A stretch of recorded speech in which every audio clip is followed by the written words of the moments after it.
Global TV News Prime. Federal government condemns killing of Nigerians in South Africa, warns of possible action. In business, Nigerian government denies International Monetary Fund's report of 8 trillion naira off-budget spending. On the foreign scene, Trump hails America, blast communist at 250th anniversary. In sports, Nigeria's Ajayi wins Profitein 100 meters title. Hello and welcome to all our viewers in Nigeria and around the world to News Prime on Global Television, coming to you live from the nation's capital, Abuja. I am Mukhtar Kasim. A quick reminder, Global Television is on DSTV channel 365, StarTimes channel 276, and Free TV. And now the news in details. The federal government has condemned the killing of 2 Nigerians in South Africa and warned it may take further action if attacks on Nigerians continue. In a statement, the spokesperson for the Ministry of Foreign Affairs, Kemi B. Ebenfa, identified the victims as Emeka Charles and Musa Yunana Joe. Ebenfa demanded a thorough investigation into the killings, criticized inflammatory remarks by South African officials, and urged authorities to bring those responsible to justice. The government also appealed to Nigerians in South Africa to remain law-abiding while insisting that South Africa has a duty to protect all legally resident foreign nationals. Meanwhile, more Nigerians are returning from South Africa as the federal government continues the voluntary evacuation of citizens willing to return to Nigeria amidst the anti-migrant tensions in South Africa. A director at the Ministry of Foreign Affairs, Ali Gumbe, who received the returnees on behalf of the federal government, says Nigeria is committed to supporting them as they begin the process of reintegration. Ubong Usoro reports. Another batch of 271 Nigerian returnees from South Africa has arrived at the Murtala Mohammed International Airport, Lagos, under the federal government evacuation program. The returnees were received by officials of the National Emergency Management Agency, the National Commission for Refugees, Migrants and Internally Displaced Persons, the Nigeria Immigration Service, and other relevant agencies. Authorities immediately commenced documentation, profiling, and screening of the returnees as part of efforts to assess their immediate needs and facilitate their reintegration. Officials say the exercise will help determine the level of assistance required, including temporary accommodation and livelihood support. We're here to welcome this third batch and to make them feel they are welcome. They are Nigerians, we love them and we miss them. We welcome them back home. For the remaining of our nationals that are in South Africa who are about to be evacuated, I'm pleased to inform you that the initial snag we had that caused this delay has been cleared. It coordinates the agencies that are dealing with migration. And so we provide durable solutions, which means we provide psychosocial and mental health support. We provide livelihood trainings. We provide skills training. And today we are going to provide them with a starter pack. We call it Welcome Pack with all dignity kits. Some of the returnees recounted their experiences in South Africa and expressed appreciation to the federal government for facilitating their return back home. What they do to us is that once they notice that you are a foreigner, when we are doing a business, a nice business that has nothing to do with criminality, once they notice that you are progressing, they will find means to pull you down to destroy that business. What they do is that either they come to steal, to break your shop to steal, or to make sure that they kill the owner of that business. No, xenophobia is no rest of mind.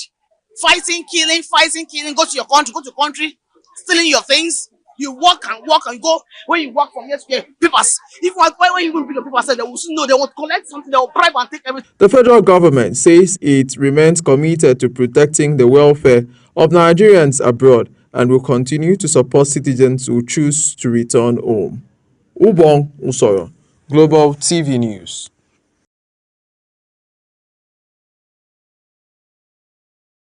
President Bola Tinubu has reaffirmed his administration's commitment to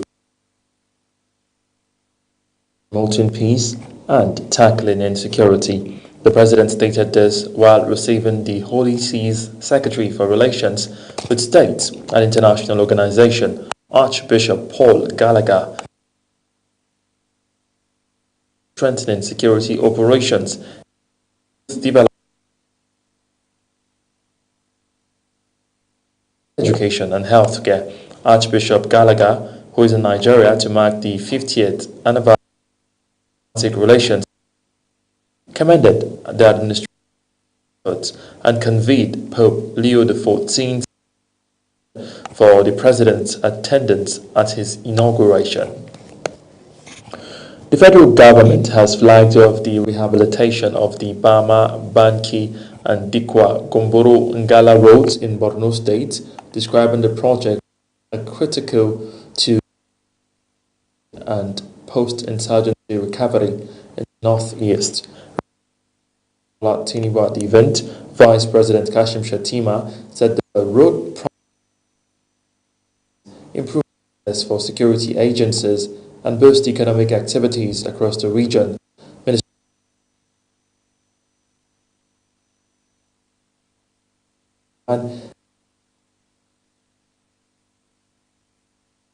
And 67 billion naira, respectively.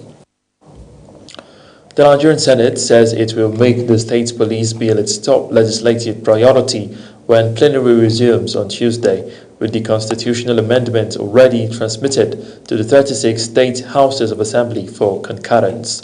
Senate spokesman Adeyemi Aderamodu said lawmakers are determined to conclude the process within the lifespan of the 10th National Assembly and demands for decentralized policing. Aderamodu added that the presidency supports the proposed reform as part of efforts to tackle Nigeria's security challenges. The Independent National Election extended registration exercise by 2 weeks following requests from political parties, civil society groups, and other stakeholders. INEC National Commissioner said they expect more eligible Nigerians to use the Commission's new self-service platform, which enables online voter registration and biometrics capture. The its commitment to a credible, inclusive, technology-driven electoral process ahead of future elections. The wife of Imo State Governor Chioma Uzodinma has called rulers and wives of local women and gender-based violence and reject harmful norms that fuel abuse and silence survivors. She made the call during the Nigeria's Governor Spouses Forum and Ford Foundation State Advocacy Engagement on Gender-Based Violence Prevention in Owerri, the Imo State. Our correspondent Amarachi Ibe reports. The campaign against sexual and gender-based violence gained fresh momentum in Owerri as stakeholders from across Imo State gathered to strengthen grassroots action aimed at protecting women, girls, and vulnerable members of society. Addressing participants, the wife of the governor, Chioma Uzodinma, described the engagement as a decisive call to leadership, accountability, and collective action. She lamented that harmful practices and abuse have endured for generations because communities often tolerate or ignore them, stressing that lasting change can only happen when local leaders speak out and act. Let me say this clearly, violence is not culture, abuse is not discipline, and protecting women and girls does not weaken society, it strengthens it. Faith and tradition has always been powerful forces for order, compassion, justice, and peace. When we speak, communities listen. When you lead by example, attitudes change, and harmful norms begin to disappear. This gathering is not about blame, it's about shared responsibility and our collective commitment to building safer communities. Uzodinma urges wife of local government chairman to serve as community gender-based violence champions, while charging traditional rulers and religious leaders to use their influence to challenge harmful practices, support survivors, and promote safe and peaceful communities. As wives of local government chairmen, you stand at the intersection of governance and community life. You often hear the whispers before they become crises and notice the warning signs before they become painful statistics. This initiative, to our revered traditional rulers and respected religious leaders, your influence is equally invaluable. Every society is shaped by the values it protects and the behaviors it corrects.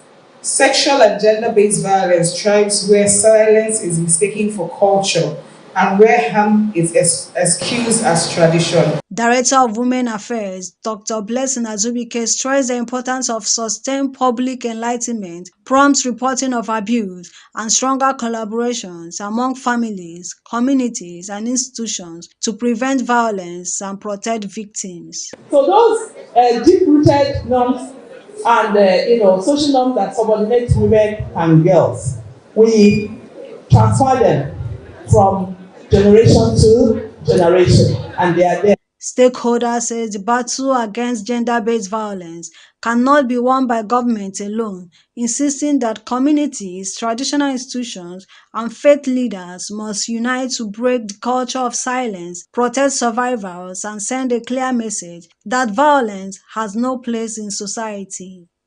From Owerri, I'm Marachi Ibe, Global TV News. Let's now turn our attention to environmental matters and tell you that with the heavy rains already pounding communities across Nigeria, residents of the Federal Capital Territory are raising fresh concerns over the threat of flooding and calling for immediate action to avert another season of destruction. Zara Unasir reports.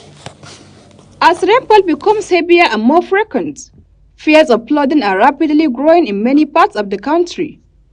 Experts attribute the trend to climate change, which they say has altered rainfall patterns and triggered more intense downpours, capable of displacing families, destroying property and crippling livelihoods. Residents of the Federal Capital Territory insist that, while government must strengthen flood prevention measures and improve infrastructure, citizens also have a critical role to play in protecting the environment. It's actually the intervention of government to intervene and help a lot of states for the issue of flooding across all the 36 states. That is what I think it should, if possible. Yeah, about the flooding all over our states like Niger, Benue State, and what of you, we have to be very careful about the flooding, because if water come, you cannot even think whether you are rich or you are poor. You cannot take it for granted. But you know that people are passing through a lot. So if the government tell them something like this, because of the things that they are passing through, they don't even care. If you can remember 2 days back, there are things that happened in Ghana. Yes. If you watch all those videos, you see that if you see that people, properties, businesses go down. So we have to be very careful of this. Across several communities, blocked drainage channels, indiscriminate waste disposal, and illegal construction on waterways continue to worsen the impact of heavy rainfall. Many residents say these human activities have turned seasonal rains into recurring disasters, leaving homes submerged and roads cut up year after year. Because this is the right time to start preparing for it. Because places like Benue State, Kogi, Lagos, and Kano, they usually experience flooding. So I think government should intervene, and people should also avoid throwing waste into the drainages so that they will not be blockade and cause some of these floodings. So I think prevention is better than cure, so they say. With focus pointing to more rainfall in the coming weeks, residents are urging authorities at all levels to move swiftly on preventive measures, while calling on Nigerians to embrace responsible environmental practices to reduce the risk of flooding. Zahra Unasir, Global TV News. You're watching the live broadcast of News Prime. News Prime continues after this weather forecast plus business, foreign, and sports stories on the other side of this break. Please stay with us. The new week opens on a stormy note across parts of northern Nigeria, where the atmosphere is already primed for action. Morning thunderstorms are expected over Yobe, Adamawa, Taraba, parts of Gombe, Bauchi, Kaduna, and Kebbi states, bringing spells of moderate to heavy rainfall. The wet weather doesn't stop there. Across the north-central region, residents should also prepare for a rainy start to the day, as widespread morning showers are expected.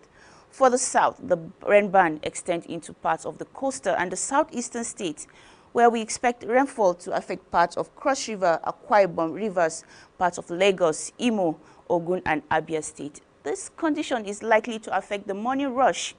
And as the day unfolds, thunderstorms and rain showers should be expected across many parts of the country. Some of these storms are likely to cause flooding in low-lying and poorly drained areas.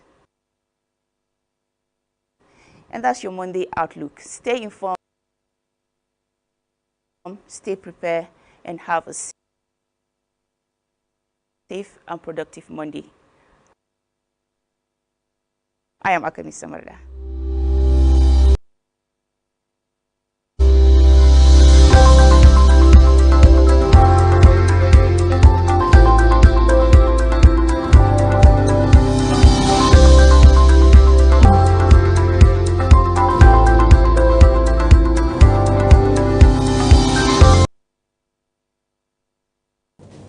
You're welcome back from that break. And now to business news, where the federal government has dismissed claims that it spent more than 8 trillion naira. IMF comments as misleading. Finance Minister Taiwo Oyedele said every federal expenditure is backed by constitutional provisions and the National Assembly approval, explaining that the multi-year capital project and budget rollovers are management. Oyedele maintained that Nigeria does not operate a shadow budget and challenged anyone making contrary claims to provide credible evidence. OPEC Plus has agreed to raise oil production quotas by 188,000 barrels per day from August as Gulf producers gradually recover from disruptions caused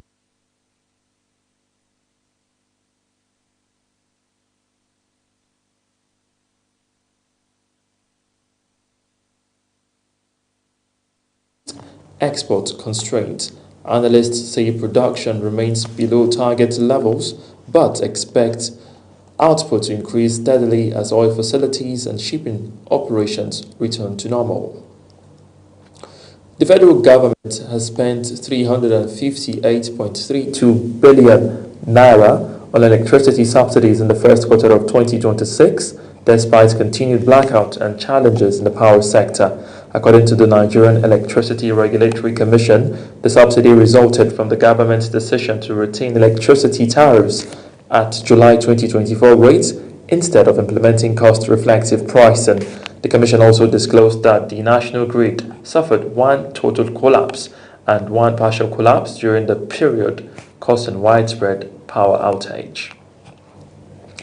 On the foreign scene, the United States has marked the 250th anniversary of its independence with nationwide celebrations as millions of Americans honored the country's historic stride despite record-breaking temperatures. In Washington, D.C., President Donald Trump used the occasion to praise America's achievements while also launching fresh attacks on his political opponents. The report. Americans gathered on the National Mall in Washington to celebrate 250 years since the signing of the Declaration of Independence, with thousands braving a scorching heat wave to take part in the historic event. Patriotic displays, music, military flyovers, and celebrations filled the nation's capital as volunteers distributed water to crowds enduring temperatures that climbed up to 40 degrees Celsius.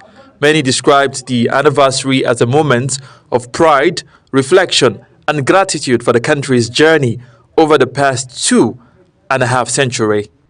I remember growing up as a child when it was our 200th, and I still remember that. I was 9 years old in 3rd grade. I remember what I was wearing and everything. It was a big celebration. The schools prepared all year for the bicentennial, so I never even thought about the 250th. Now it's like 50 years later. It's our day to celebrate us as a country. Not a lot of this is like we were just talking. This is a really short amount of time in the grand scheme of everything, and for us to be able to accomplish 250 years, separating from the Europeans and stuff like that. This is just like a super proudful thing. We are celebrating America. I love America. Born and raised here. It's not a perfect country, but I am proud to be American. As celebrations continued, President Donald Trump addressed tens of thousands gathered on the National Mall after thunderstorms briefly delayed the event. The president paid tribute to generations of American veterans and described the United States as the greatest achievement in modern history, before turning to familiar campaign themes by criticizing what he called the growing threats of communists at home. His remarks also highlighted recent United States military operations abroad, as he argued that America remains stronger under his leadership. Tonight, after 250 years, the spirit of 1776 still lives within us all. It still roars in the hearts of our nation's capital. It still burns in the heart of every patriot. Our warriors did not fight communism on battlefields across the world, only to have that menace rear its ugly head right back here in America. We're not going to let it happen. The celebrations concluded with a massive firework display over Washington, even as extreme weather disrupted festivities in several cities across the country.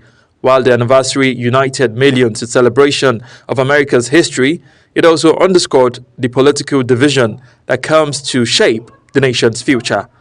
Mukhtar Qasim.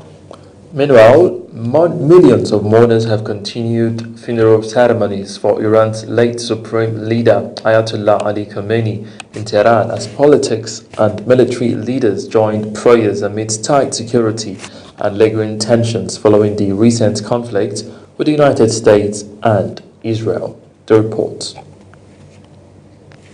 Thousands of mourners gathered at Tehran's Grand Musalla, where Ayatollah Ali Khamenei's body lay in state on the second day of national funeral ceremonies. Worshippers prayed, waved Iranian flags, and chanted anti-American slogans as senior government officials joined the service.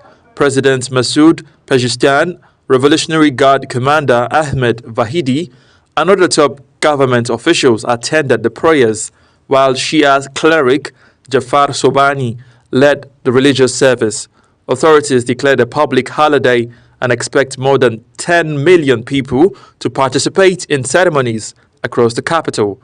Khamenei's coffin, draped in Iranian flag and topped with his black turban, was displayed alongside the coffins of 4 relatives killed in the February airstrikes.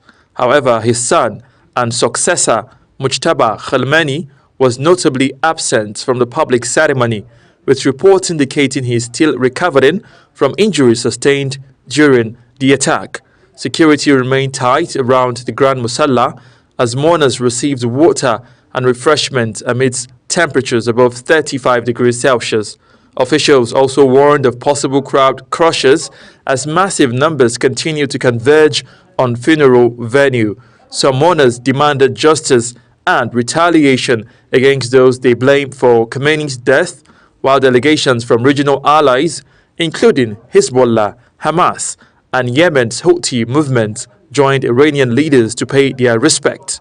The funeral ceremonies continue with a procession through Tehran before Ayatollah Khamenei's body is moved to Qom, then Iraq, and finally to his hometown of Mashhad, where he will be buried later this week. Mukhtar Qasim, Global TV News.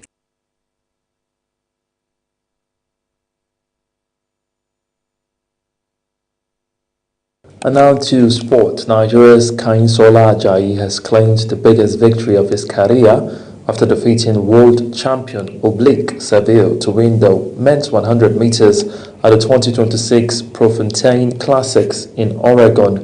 The 21-year-old clocked 9.84 seconds, the second fastest time in the world this season, to finish ahead of Seville and American sprinter Christine Coleman. The victory strengthens Ajayi's growing reputation as one of the world's leading sprinters ahead of the major championships later this year. Nigeria's Flamingos have defeated Benin Republic 3-2 in the first leg of the final qualifying round for the 2026 FIFA Under-17 Women's World Cup in Morocco. Queen Joseph, Oluwakemi Adegboi and Kindness Ifeanyi scored for Nigeria after the visitors had taken an early lead, giving the Flamingos a narrow advantage ahead of the return leg on July 11. The winner over the two legs will secure one of Africa's qualifying slots for next year's tournament.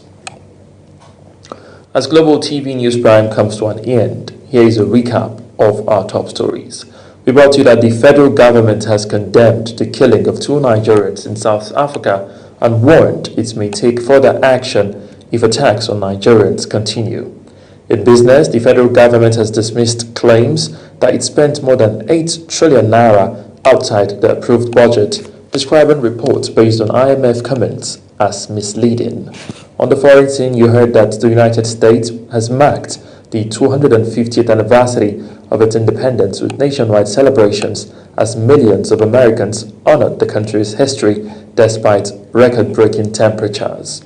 And in sports, Nigeria's Kayinsola Ajayi claimed the biggest victory of his career after defeating world champion Oblique Seville to win the men's 100 meters at the 2026 Prefontaine Classics in Oregon. And that's it on News Prime. Here is a quick reminder that Global Television is on DSTV channel 365, channel 2. You can also watch us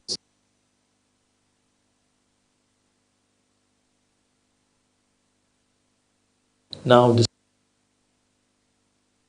Global TV NJ.